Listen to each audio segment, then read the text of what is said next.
بسم اللہ الرحمن الرحیم۔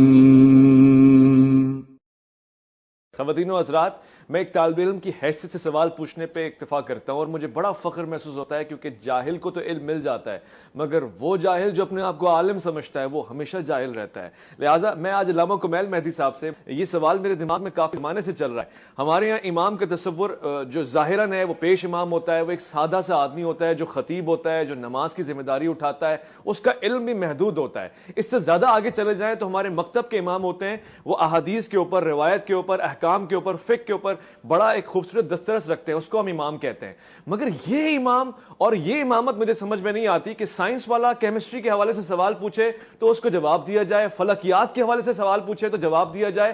کوئی لمٹ ہی نہیں ہے، کوئی حد ہی نہیں ہے۔ دراصل یہ امامت ہے کیا ہے؟ اس کا تعارف کیا ہے حضرت امام جعفر صادق کے یہ کمالات کہ ہر فیلڈ میں آپ کے شاگرد موجود ہیں؟ یہ معجزہ، یہ کرامت نہیں تو اور کیا ہے؟ دیکھیے، اسی کو علم لدنی کہتے ہیں، جی اسی کو باب مدینۃ العلم سے متصل ہونا کہتے ہیں، کہ جہاں پر کوئی لمٹ نہ ہو، جہاں پر لامحدودیت ہو۔ کتاب الخصال میں ایک روایت ہے کہ خود مولا جعفر صادق علیہ السلام کہتے تھے کہ انا للہ عز وجل 12,000 عالم، اللہ سبحانہ وتعالی نے 12,000 عالم خلق کیے ہیں، کل عالم منہ اکبر من 7 سماوات و 7 اراضین، جن میں سے ہر عالم تمہارے 7 آسمانوں اور 7 زمینوں سے زیادہ بڑا ہے۔ اللہ وَأَنَا الْحُجَّةُ عَلَيْهِمْ، اور میں ان تمام عالمین پر اللہ کی حجت ہوں۔ یعنی مجھ سے ان تمام عالموں کے بارے میں کچھ پوچھنا چاہو، زمین و آسمان کے بارے میں پوچھنا چاہو، جنت جہنم کے بارے میں پوچھنا چاہو، ملائکہ اور جنات کے بارے میں پوچھنا چاہو، اور انبیاء ما سلف کی تاریخ اور ان کی تعلیمات پوچھنا چاہو، سائنس پوچھنا چاہو، کیمسٹری پوچھنا چاہو، طب پوچھنا چاہو، فقہ پوچھنا چاہو، تو جو ان کے جد علی بن ابی طالب علیہ السلام نے فرمایا تھا کہ سلونی سلونی قبل ان تفقدونی، پوچھ لو قبل اس کے کہ مجھے کھو دو، وہی دعویٰ تھا امام جعفر صادق علیہ السلام کا کہ سلونی سلونی قبل ان تفقدونی۔ لہٰذا امام جعفر صادق علیہ السلام کو وہ امام آپ نہیں کہہ سکتے کہ جس طریقے سے آپ نے وضاحت بھی کی کہ ہم ایک امام کا لفظ کبھی امام جماعت کے لیے بھی استعمال کرتے ہیں، اسی طریقے سے تاریخ میں جو بڑے مقتدر اور بڑے نام گزرے ہیں، امام ابو حنیفہ، امام مالک، امام شافعی، امام احمد ابن حنبل، یہ فقہ کے امام ہیں۔ اس طریقے سے امام فخر الدین رازی وہ تفسیر کے امام ہیں، امام ذہبی وہ حدیث کے امام ہیں۔ لیکن امام جعفر صادق علیہ السلام محدود نہیں ہے کہ مثلا فقہ یا حدیث یا تفسیر یا رجال یا سائنس یا طب یا فلکیات یا زمین اور آسمان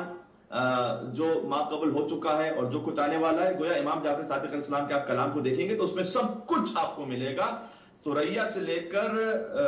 عرش سے لے کر فرش تک سب کچھ آپ کو امام کے کلام میں ملے گا۔ اس خاطر ہے کہ امام ابو حنیفہ کے بھی استاد تھے، امام مالک کے بھی استاد رہے امام جعفر صادق علیہ السلام، براہ راست استاد رہے۔ اس کے بعد امام مالک ابن انس استاد رہے امام شافعی کے، اور پھر امام شافعی استاد رہے امام احمد ابن حنبل کے۔ تو امام جعفر صادق علیہ السلام بالواسطہ یا بلا واسطہ تمام ائمہ اربعہ کے امام رہے۔ اور امام ابو حنیفہ تو یہ فرماتے تھے کہ ما رأیت افقہ من جعفر ابن محمد، امام ابو حنیفہ جیسی ہستی کی ایک سند ہے کہ میں نے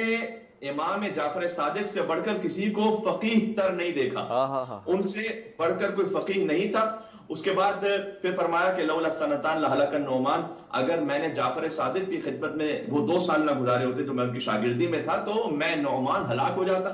پھر امام مالک یہ فرماتے تھے کہ میں نے جعفر صادق کو 3 حالتوں سے خالی نہیں دیکھا، اما مصلین یا وہ نماز پڑھ رہے ہوتے تھے، وہ اما صائمن یا وہ روزے دار ہوتے تھے، وہ اما یقرأ القرآن یا وہ قرآن کی تلاوت کر رہے ہوتے تھے۔ اور پھر فرمایا کہ ما رأیتہ قط یحدث عن رسول اللہ الا علی الطہارہ، کہ وہ کبھی بھی حضور سے کسی کلام کو بیان ہی نہیں کرتے تھے مگر یہ کہ حالت طہارت ہی میں ہمیشہ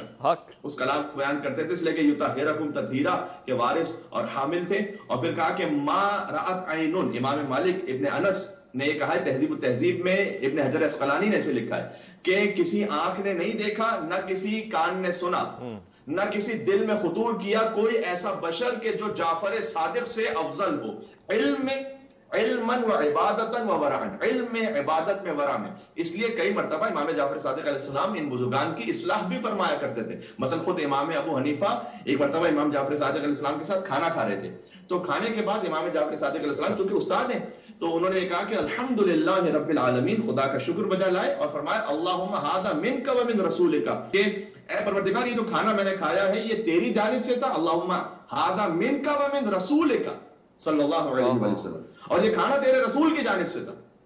آپ غور کیجئے گا، کہیں ایسا تو نہیں کہ اس میں کوئی توحید پر حرف آ جاتا ہو کہ ہم یا رسول اللہ مدد کہیں یا اللہ کے رسول صلی اللہ علیہ وسلم کو وسیلہ قرار دیں. تو امام جعفر صادق علیہ السلام نے جب کہا کہ پروردگار یہ کھانا تیری طرف سے تھا اور تیرے رسول کی طرف سے تھا، تو امام ابو حنیفہ نے سوال کیا کہ یا ابا عبداللہ، کیونکہ امام جعفر صادق کی جو کنیت ہے وہ ابو عبداللہ ہے، جو امام حسین علیہ السلام کی کنیت ہے وہی امام جعفر صادق علیہ السلام کی بھی کنیت ہے. تو یا ابا عبداللہ اجعلت مع اللہ شریکا، کہیں ایسا تو نہیں کہ ہم نے جب یہ کہا کہ اے خدا یہ کھانا تیری طرف سے تیرے رسول کی جانب سے تھا تو اس میں کہیں کوئی شرک تو نہیں ہو گیا؟ تو امام جعفر صادق علیہ السلام نے جواب دیا کہ اللہ سبحانہ وتعالیٰ نے قرآن میں کہا ہے، سورہ توبہ کی آیت پڑھی کہ وَمَا نَقَمُوا إِلَّا أَنْ أَغْنَاهُمُ اللَّهُ وَرَسُولُهُ مِنْ فَضْلِهِ، کہ جب تم تنگ دست تھے تو اللہ اور اس کے رسول نے اپنے فضل سے تمہیں غنی بنایا. تو یا اللہ سبحانہ وتعالیٰ نے جب اپنے فضل کی بات کی ہے تو رسول اللہ صلی اللہ علیہ وسلم کا ساتھ ذکر کیا ہے. تو جتنا فضل ہے اللہ سبحانہ وتعالیٰ کی جانب سے وہ محمد مصطفیٰ صلی اللہ علیہ وسلم کے صدقے میں ہے. لہذا اگر کھانے پر یہ کہا جائے کہ پروردگار یہ تیری جانب سے تھا اور تیرے حبیب کی جانب سے تھا تو اس میں کوئی شرک نہیں ہے بلکہ عین ایمان ہے. فلسفہ ہی بیان کر دیا، لکیر کھینچ دی آپ کی اس گفتگو نے جو دسترخوان پہ ہوئی حضرت امام ابو حنیفہ کے درمیان اور امام جعفر صادق آپ کے درمیان. اس گفتگو نے تو لکیر کھینچ دی ان لوگوں کے لیے جو کہتے ہیں ذرا ذرا سی بات پہ آپ نے اگر اللہ کے رسول کا نام اللہ کے ساتھ لیا ہے تو شرک کر دیا، یہاں آپ نے میلاد کر دیا تو شرک کر دیا، یا رسول اللہ کہہ دیا تو شرک کر دیا. تو آپ نے بہت واضح لکیر کہہ دی.